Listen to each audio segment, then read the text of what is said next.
Hey guys, this is Miriam at High Life Auto. I am out doing a video test drive on a 2004 GMC Canyon. If you've never been on my video test drives before, the way it works is I drive the vehicle on video and I tell you what I see, hear, think, smell, and feel to give you the best indication of being in the driver's seat without actually being in the driver's seat. I'm not a mechanic and this is not meant to be a 182-point inspection. Rather, this is meant to be a sneak peek into how the vehicle drives and any potential issues I notice as we're going along. So take a look around the vehicle, we'll take a look under the hood, then we'll go for a drive. And on this one, we're also going to take a look underneath it and I'll tell you why.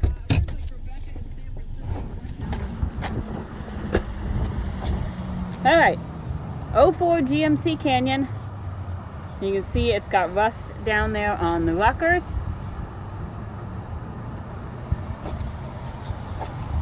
These front tires they're weather cracked, but they're probably about 60% would be my guess.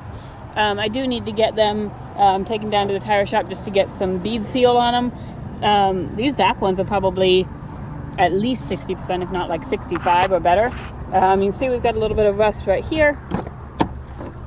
Here is the interior. It's cloth, but it's pretty clean.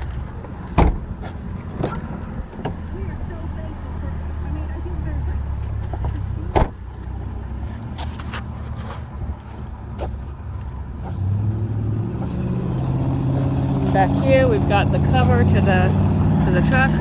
Let's see, I think this is probably locked. I'll have to get the key to unlock that.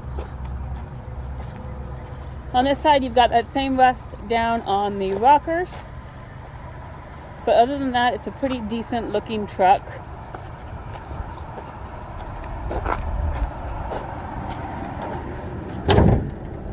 Let's see, under the hood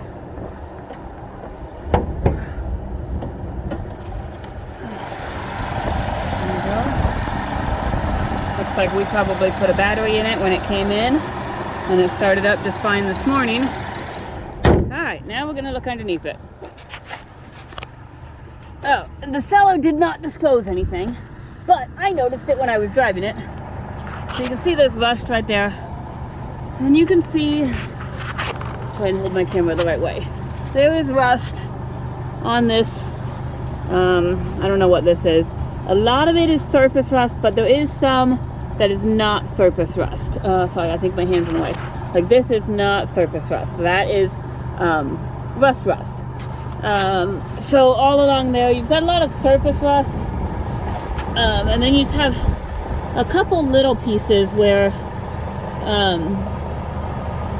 it's more than surface rust. So what needs to be done is you could go and get a whole new frame if you wanted to, but really I was told that you can get like U panels or U bolts, whatever they are, and you can just weld them onto here, and then so as this frame deteriorates more and more, the new frame kind of takes the place of it. So if you're a welder, you know what I'm talking about.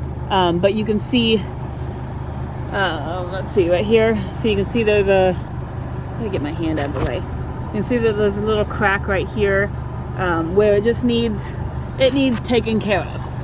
My husband said it still drives very well, and we're going to find out, but just we want to be upfront and honest, and so that's what we know. And I'm going to get myself back up off the ground, and I'm going to pause the video because I have to take my boot off because these this brake pedal and this gas pedal are super close together. So I will be right back. All right, I'm back. So here we go. We've got an ABS light, 197,000 miles on there. Parking brake fault. I don't know what that is. Parking brake's not on, but then you also have the parking brake light on. So there's some fault there, and I don't know what it is.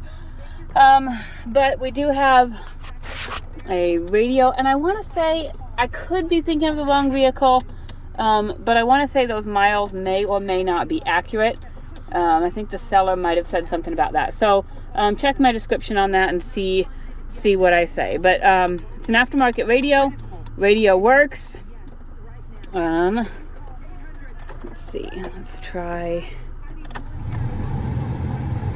the heat first. Turn the AC off, and then we'll try windows while we're doing that. There we go. Passenger side window works. It was a little sticky at first. rear passenger side window does not seem to go down. Check and see if it goes down on this door. Nope. Okay, so the rear passenger side window does not go down. The rear driver's side window goes down, and the driver's side window goes down. So there's that. The heat is blowing out well, so the heat works. I'm going to turn the AC on, and we'll see if that cools down. We do not have any check engine lights, but it does pull a malfunction indicator lamp control circuit. So I don't know what that is, but P0650 if you want to look at that. There's no other lights on there. And I don't have my fancy computer, so I can't look up what that ABS light is, but it could also have something to do with the parking brake.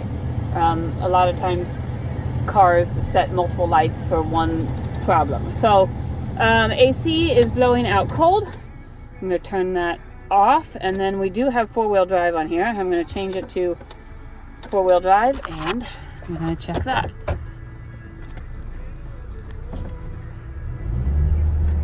And I would say four-wheel drive works. I'll check that again, just to make sure. Yeah, four-wheel drive definitely works. So, we've got four-wheel drive. Now we're going to go take it for a drive.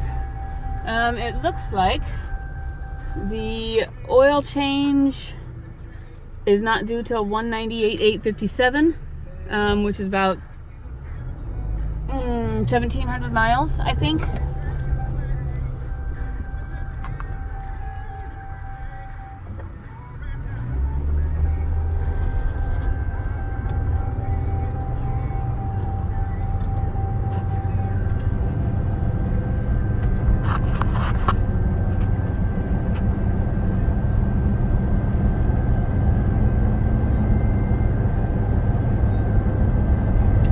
It's driving smooth.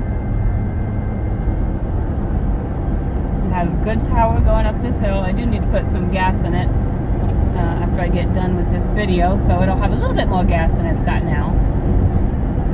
I don't hear any suspension noise, which is an especially good thing when you've got rust like it does.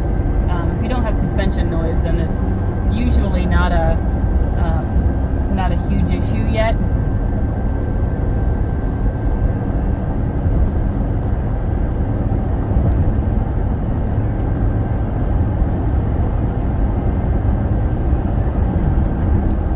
Check our cruise, and I'm guessing cruise does not work. A lot of times the cruise won't engage when you have like brake lights on or ABS lights on or something like that, just as a protective thing. So right now cruise does not seem to work. But turn signals, let's see, there's my left turn signal. There's my right turn signal. Let's figure out my wipers. There's my wipers. And my horn. So all of that works. The wipers, horn, turn signals, those all work. Heat, air works. All the windows except the rear passenger side window works. I don't hear any suspension noise. It's driving really well. It's driving smooth. Brakes are good and solid. No grinding or vibration. So, overall, I think this is a great truck. It's a little four-wheel drive, fairly good on gas truck. But with that being said, there is some kind of repair that's going to need to be done. I mean, I suppose you don't have to do it if it's like a farm truck or whatever, or if you're just needing it to get you by. But if it were my truck, I would definitely just get some welding done on that.